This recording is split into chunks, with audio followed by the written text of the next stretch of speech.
Hello everyone, Shilpa নতুন একটি ব্লগে সকলকে স্বাগত জানাই। আজ চললাম বাঁকুড়ার উদ্দেশ্যে, তাও আবার বাইকে করে। আর এটা কিন্তু আমাদের দুজনেরই খুব পছন্দের একটা জার্নি। জানো তো, এই এন্টায়ার 5-6 ঘন্টার জার্নি ঠিক সেইটুকু অংশই তোমাদের সামনে তুলে ধরলাম, যেটা আমার সব থেকে পছন্দের এই পুরো জার্নিটাতে।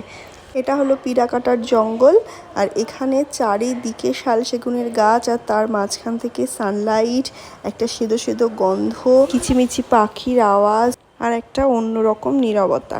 এটাই আমাদের ভীষণ ভীষণ পছন্দের। যাই হোক, বিভিন্ন পোজে কিন্তু এখানে ছবি তুলে নিয়েছি। এই যে হয়ে গেছে, এবার কিন্তু আমরা রওনা দেব গন্তব্যের উদ্দেশ্যে, কারণ এখানে আর বেশিক্ষণ টাইম স্পেন্ড করা চলবে না। সকালে যখন বেরোচ্ছিলাম তখন আকাশে এতটাই মেঘ ছিল, ভাবলাম বোধহয় রাস্তায় অনেকটা বৃষ্টি পাবো, কিন্তু প্রকৃতি আমাদের খুব সাথ দিয়েছে।